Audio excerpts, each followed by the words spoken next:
atas UMKM Konveksi Mekarjaya. Untuk anggotanya itu ada 8 orang, saya sendiri ada Maruf sebagai ketua, lalu Arkan Disari Atmaja, Dian Pasela, Ifal Amal Sofa, Maya Islamian, dan Stefani Firsta. Mungkin bisa di next, Kak.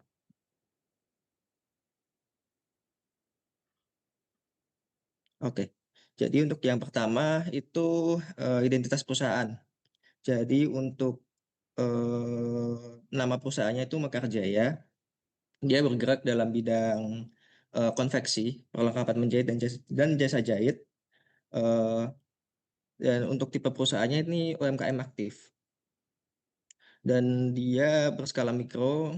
Lalu untuk struktur timnya ada 1 pemilik, 3 karyawan, penjahit gitu. Nah, kemudian untuk jasa yang ditawarkan itu ada perlengkapan menjahit dan jasa jahit. Dan untuk target pasarnya dia ada di semua kalangan masyarakat, lintas usia dan jenis kelamin, dari anak balita hingga orang dewasa yang ingin tampil modis mengikuti tren. Nah, selain itu manfaatnya itu memberikan yang tinggi dan memuaskan dengan hasil rancangan terbaik yang mendekati inspirasi model yang diinginkan konsumen. Lalu keuntungan bagi konsumen, harga yang sangat terjangkau serta kualitas hasil jahitan yang terjamin dan sesuai selera. Dan untuk kondisi bisnis secara umum, eh, bisnis menghadapi tekanan dari persaingan harga yang ketat, maraknya produk impor murah lewat cross-border e-commerce, harga bahan baku tekstil yang fluktuatif, serta ketergantungan penuh pada pemasaran konvensional dari mulut ke mulut. Nah, untuk detailnya, itu kompetitor itu membuat pasar ya menjadi sangat sensitif terhadap harga. Sebagai pengusaha yang sering terjerumus dalam perang harga yang menekan margin keuntungan. Selain itu juga pakaian impor yang masuk melalui cross border itu juga membuat harga itu jadi sangat bersaing karena mereka harganya jauh di bawah biaya produksi lokal itu. Nah, lalu harga bahan baku tekstil seperti kain dan benang itu sangat fluktuatif juga dan dipengaruhi oleh ekonomi global. Kenaikan harga ini tidak selalu bisa langsung dibebankan pada konsumen karena adanya risiko penurunan daya beli. Lalu di sisi lain juga rantai pasokan bahan yang tidak menentu itu sering juga menghambat proses produksi. Lalu konveksi ini masih sangat mengandalkan pemasaran konvensional yaitu dari mulut ke mulut sehingga sulit menjangkau konsumen yang lebih luas. Kurangnya pemanfaatan digital marketing melalui media sosial atau marketplace membuat usaha tersebut jadi kesulitan bersaing. Dan kita juga harus dan dari usaha tersebut juga harus merespon perubahan gaya hidup dan tren mode yang sangat cepat berubah-ubah. Bisa next, Kak. Mungkin selanjutnya akan dilanjutkan oleh rekan saya untuk analisis-analisis yang kita lakukan.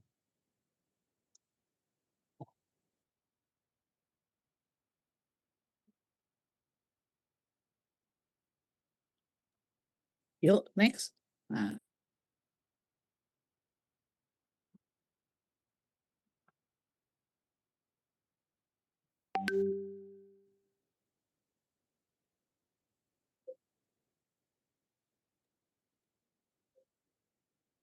Kak Rita? ya, Terima kasih Kak Adam. Oke. Saya akan menyampaikan bagian analisis sumber daya manusia dan motivasi kerja pada UMKM Konveksi Mekarjaya. Mekarjaya memiliki 1 pemilik dan 3 karyawan, penjahit. Dari sisi rekrutmen, usaha ini menerapkan sistem skill based hiring. Tidak ada syarat pendidikan formal, cukup bisa menjahit rapi. Karyawan yang direkrut kebanyakan ibu-ibu di sekitar lingkungan usaha yang sudah lama menjadi penjahit otodidak. Pendekatan ini menguntungkan karena tenaga kerja mudah didapat dan biaya rekrutmen rendah. Namun di sisi lain usaha ini masih minim pelatihan dan pengembangan bagi karyawannya. Dari sisi kompensasi, sistem upahnya berbasis hasil atau pay rate. Sejauh ini belum pernah ada dibayar sesuai jumlah dan jenis jahitan. Dengan tarif mulai dari Rp5.000 sampai Rp800.000, tergantung tingkat kerumitan. Sistem ini secara langsung menghubungkan produktivitas dengan pendapatan. sehingga berfungsi sebagai insentif kerja meskipun belum ada tunjangan formal bagi karyawan. Kondisi yang cukup menarik adalah zero turnover. Sejauh ini belum pernah ada karyawan yang keluar dan tidak ditemukan konflik kerja yang berarti kondisi ini menjadi indikator tidak langsung bahwa tingkat kepuasan dan kestabilan kerja tergolong cukup baik. Untuk motivasi, kami mengaitkannya dengan ekspektansi theory of motivation, karena upah dihitung dan hasil kerja, karyawan secara alami termotivasi untuk menjahit lebih rapi dan cepat, sebab hasilnya langsung berdampak pada pendapatan mereka. Tanpa perlu pengawasan ketat dari pemilik, motivasi karyawan pun cenderung berorientasi pada kualitas. Karena semakin rapi hasil jahitan, semakin besar peluang pelanggan menjadi pelanggan tetap. Namun perlu kami sampaikan sebagai catatan karena keterbatasan akses, kelompok kami belum sempat wawancara langsung dengan karyawan.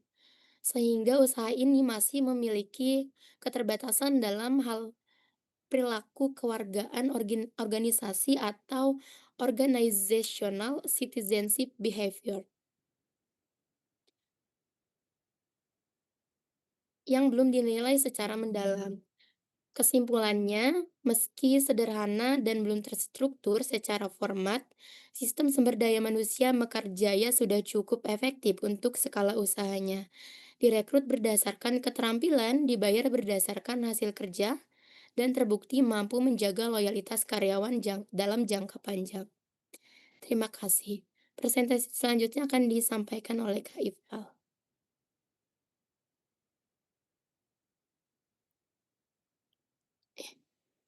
Dipercepat ya speednya ya. Oh, Kak Andis. Izin saya Maaf. saya akan nggak apa-apa. Saya akan memaparkan terkait analisis kepemimpinan dan pengambilan keputusan. Jadi untuk analisis kepemimpinan kita berdasarkan kondisi usaha di UMKM Mekarjaya ini, konveksi Mekarjaya, maka gaya kepemimpinan yang diterapkan itu adalah gaya kepemimpinan partisipatif atau seperti demokratis sederhana di mana memadukan dengan pendekatan kekeluargaan. Identifikasi ini terlihat dari cara pemilik bekerja sama dengan karyawan, jadi bukan sekedar memberi perintah, terus juga tidak adanya aturan kerja SOP yang baku, yang terlalu formal, karena skala usaha UMKM. Nah, pendekatan kepemimpinan yang kami analisis ini memakai berdasarkan dua teori. Yang pertama, trade approach, dan yang kedua, behavioral approach. Nah, yang pendekatan sifat atau trade approach ini, itu pemilik menunjukkan karakteristik kepemimpinan berupa pengetahuan mendalam mengenai proses menjahit dan kebutuhan pelanggan. Kemudian juga pemimpin menunjukkan sifat tanggung jawab yang tinggi dalam mengelola seluruh aktivitas usaha, termasuk kemampuan mengambil keputusan mandiri yang terkait proses produksi, pemasaran, keuangan, serta memiliki pengalaman yang menjadi dasar pemimpin untuk membimbing para karyawan, dalam hal ini penjahit. Kemudian untuk pendekatan behavioral approach, pendekatan perilaku ini, kepemimpinan memiliki keseimbangan antara orientasi tugas, menjaga kualitas hasil jahitan, memastikan hasil jahitan selesai tepat waktu, dan mengarahkan perbaikan kesalahan dengan orientasi karyawan, yaitu hubungan kerja yang santai dan kekeluargaan, tidak menggunakan hukuman keras, dan memberi kesempatan memperbaiki kesalahan. Dalam mengambil keputusan, terlihat bahwa pemimpin, dalam hal ini pemilik atau owner, ini memiliki kekuasaan yang paling dominan atau legitimate power karena kedudukannya sebagai pemilik usaha, kemudian memiliki kekuasaan keahlian karena penguasaan pemilik ini atas proses produksi dan kebutuhan pelanggan, serta juga memiliki kekuasaan rujukan atau referent power yang muncul dari hubungan kekeluargaan dan kepercayaan interpersonal. Sebaliknya, untuk penggunaan kekuasaan paksaan hampir tidak terlihat karena tidak ada hukuman keras maupun ancaman kepada karyawan. Nah, adapun kelebihan dari gaya kepemimpinan ini adalah eh, diterapkan komunikasi yang terbuka antara pemilik dan karyawan, lingkungan kerjanya nyaman sehingga meningkatkan loyalitas pegawai, konflik kerja relatif rendah, dan pengawasan yang lebih mudah karena jumlah karyawan sedikit, serta fleksibilitas kerja yang mendorong motivasi karyawan. Nah, adapun kelemahannya meliputi pembagian tugas yang belum spesifik, belum tersedianya sistem evaluasi kerja yang terukur, dan tidak adanya insentif formal bagi karyawan yang berprestasi, serta belum adanya SOP yang tertulis yang berpotensi menimbulkan ketidakkonsistenan pengelolaan SDM apabila usahanya berkembang lebih besar di kemudian hari.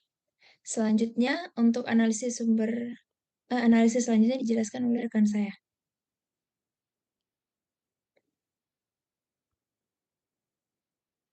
Ya, terima kasih Kak Andi sudah menjelaskan analisis sebelumnya. Di sini saya akan menjelaskan tentang analisis strategi pemasaran dan distribusi produknya. Yang pertama ada kekuatan, yaitu kepercayaan dan nilai tinggi. Di sini kepercayaannya karena pemasarannya dari mulut ke mulut memiliki tingkat kepercayaan atau konversi yang sangat tinggi karena datang dari rekomendasi langsung pelanggan yang puas. Kemudian ada nilai yang tinggi karena Mekar Jaya menawarkan kualitas jahitan yang tinggi, kemiripan pesanan yang akurat, ketepatan waktu, dan harga yang terjangkau. Untuk peluangnya di sini ada digitalisasi portofolio dan NICE. Jadi karena untuk Mekar Jaya ini masih menggunakan pemasaran manual dalam artian tidak menggunakan sosmed dan lain sebagainya, di sini ada peluang yang sangat tinggi di mana digitalisasi portofolio mampu membuat jahitan yang modis dan mirip dengan keinginan konsumen. Hasil produk tersebut sangat potensial untuk dijadikan konten visual, foto atau video untuk sosmed lainnya. Kemudian untuk peluang niche market di tengah gempuran pakaian impor yang murah, Mekar Jaya bisa memasarkan diri sebagai solusi pakaian custom yang pas di badan. Kemudian ada kelemahan. Kelemahannya di sini adalah jangkauan dan visibilitas yang bergantung pada geografisnya. Jangkauan sangat terbatas karena bisnis kesulitan menjangkau konsumen di luar radius geografis terdekat atau lingkaran pertemanan pelanggan saat ini.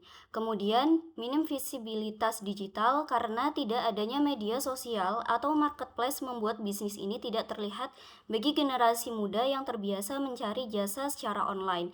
Padahal target pasarnya adalah semua usia yang ingin tampil modis. Kemudian, ada ancamannya, sensitivitas harga dan kompetitor. Pasar yang sensitif terhadap harga dan maraknya pakaian impor murah membuat pemasaran berbasis harga murah menjadi tidak berkelanjutan. Mekar Jaya terancam terjebak dalam perang harga jika tidak mengubah strategi pemasarannya ke arah nilai tambah kualitas. Kemudian untuk distribusi produknya.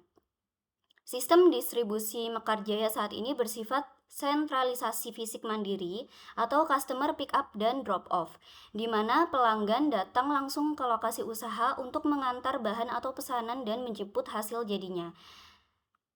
Kemudian untuk distribusi adaptif via ojek online. Di sini karena customer masih mengandalkan untuk pick up dan drop off langsung, sangat disarankan untuk menggunakan layanan ojek online karena customer bisa menggunakan itu dan dapat meminimalisir waktu yang terbuang.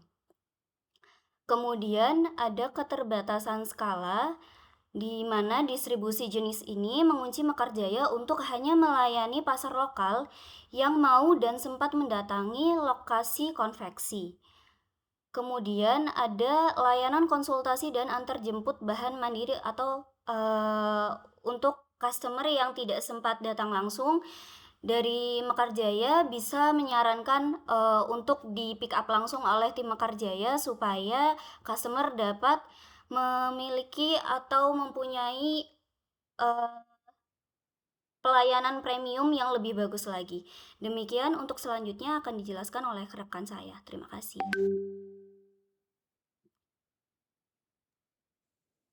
Baik, apa suara saya sudah terdengar? Izin? Terdengar, Kak. Oke, untuk selanjutnya analisis di teknologi informasi dan pengelolaan keuangan. Di sini kami menemukan permasalahan. Yang pertama yaitu berkaitan dengan strategi pemasaran tadi. Pemasaran masih bersifat konvensional, mulut ke mulut. Ya, jadi jangkauan pasar menjadi terbatas. Ini menyebabkan usaha sulit memperoleh pelanggan baru di luar lingkungan sekitar. Jadi serta kurang mampu bersaing dengan pelaku usaha lain yang telah memanfaatkan media digital. Lalu yang kedua, belum memanfaatkan media sosial dan tidak menggunakan marketplace. Di sini kita ketahui bahwa pemanfaatan media sosial dan marketplace itu adalah sarana promosi dan penjualan yang mengikuti perkembangan teknologi digital dan memberikan peluang yang besar bagi UMKM untuk memperluas pasar tanpa harus membuka cabang usaha baru. Lalu ada tidak adanya katalog produk secara digital juga membuat calon pelanggan kesulitan melihat contoh hasil jahitan maupun variasi produk yang ditawarkan. Dan dari sisi operasional terkait pencatatan pesanan, jadwal produksi, serta data pelanggan masih berpotensi dilakukan secara manual sehingga ada risiko menimbulkan kesalahan pencatatan, keterlambatan penyelesaian pesanan maupun kehilangan data pelanggan. Untuk pengelolaan keuangan, di sini masih dilakukan langsung oleh owner ya, oleh pemilik sehingga berpotensi kurang terkontrol. Jadi bisa jadi pencatatan keuangan kurang optimal karena belum adanya pemisahan tugas maupun sistem administrasi yang memadai. Lalu belum harga bahan baku yang fluktuatif memengaruhi biaya produksi. Ini juga belum tercatat dengan baik ya. Lalu persaingan harga menyebabkan margin keuntungan semakin kecil. Next, kita rangkum permasalahannya. Di sini untuk penjualan dan promosi masih 100% bergantung pada metode mulut ke mulut tanpa media digital. Lalu yang kedua, target pasar terbatas pada lingkungan sekitar. Lalu di SDM dan pelayanan, kekurangan tenaga non-produksi. Teknologi informasi, ada 2, belum memiliki katalog produk digital, sehingga calon pelanggan sulit melihat portofolio. Dan yang kedua, pencatatan keuangan belum sistematis. Masih tercampur ya. Next. Ini business improvement plan-nya. Promosi masih bergantung pada mulut ke mulut. Ini permasalahannya. Lalu penyebabnya pemilik merangkap seluruh fungsi manajerial sehingga tidak ada waktu atau fokus untuk strategi promosi ditambah minimnya pemahaman media sosial sebagai sarana pemasaran. Solusi yang kami tawarkan adalah membangun kehadiran digital bertahap dan berbiaya minim mendaftar di Google Business Profile salah satunya, serta program referral. Lalu, target pasar masih terbatas pada lingkungan sekitar. Ini permasalahannya. Penyebabnya sistem distribusi bersifat sentralisasi fisik mandiri, pelanggan harus datang langsung ke lokasi usaha, ditambah belum ada pemanfaatan marketplace atau kanal penjualan daring. Solusi yang kami usulkan mendaftarkan usaha di marketplace untuk produk perlengkapan menjahit, menyediakan opsi pengiriman via ojek, serta layanan konsultasi dan antarjemput bahan. Next, selanjutnya Kak Linda. Kurangnya tenaga untuk mengelola usaha di luar produksi. Permasalahan, 3 karyawan penjahit sudah memandai untuk produksi. Namun seluruh fungsi non-produksi, pemasaran, penjualan, pencatatan, pesanan, keuangan masih ditangani sendiri oleh pemilik. Penyebab, struktur organisasi masih sangat sederhana. Pemilik sebagai pengelola tunggal merangkap semua fungsi non-produksi, sementara rekrutmen selama ini hanya diarahkan untuk kebutuhan tenaga menjahit. Solusi yang diusulkan merekrut 1 pegawai admin atau asisten pengelola untuk membantu mengelola akun media sosial dan promosi digital, merespon pesanan pelanggan, mencatat transaksi atau keuangan rutin dengan aplikasi pembukuan sederhana, serta menyusun katalog produk. Next. Belum tersedia katalog produk digital. Permasalahan, konveksi Mekarjaya belum memiliki katalog produk digital sehingga calon pelanggan kesulitan melihat contoh hasil jahitan, variasi model maupun daftar harga sebelum memesan. Penyebab rendahnya pemanfaatan teknologi informasi dalam operasional, perhatian pemilik lebih terfokus pada produksi harian sehingga dokumentasi visual belum pernah disusun secara terstruktur untuk promosi. Solusi yang diusulkan menyusun katalog digital berisi foto dan video hasil jahitan terbaik, termasuk konten before after, diunggah konsisten melalui platform digital.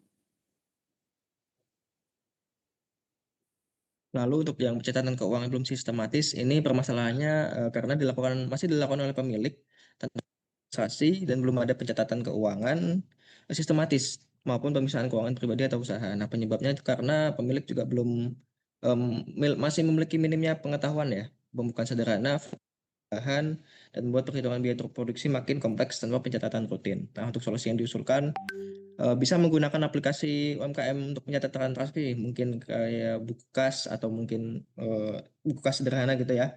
Lalu memisahkan rekening pribadi dan usaha, menghitung harga pokok produksi secara rutin, dan menyusun laporan pemasukan, pengeluaran, laba rugi, dan arus kas bulanan. Nah, lalu untuk kesimpulannya, jadi kondisi dan prioritas perbaikan itu yang pertama digitalisasi pemasaran dan katalog yang memiliki prioritas tertinggi, memiliki dampak cepat dan biaya rendah melalui media sosial, WhatsApp bisnis atau Google Business Profile. Lalu untuk kedua, penambah tenaga admin atau pengolah agar membebaskan pemilik untuk fokus pada strategis dan menjaga konsistensi pemasaran dan administrasi. Lalu yang ketiga, sistem pencatatan keuangan, yakni pemisahan rekening, perhitungan HPP rutin, dan laporan keuangan bulanan sebagai dasar keputusan harga. Yang terakhir ada perluasan distribusi dan marketplace, yakni integrasi ojek daring dan marketplace untuk menjangkau pasar di luar radius geografi saat ini. Baik, mungkin sekian Bu Meli dan teman-teman hasil kerja kami atas bisnis improvement plan untuk UMKM Mekarjaya. Terima kasih.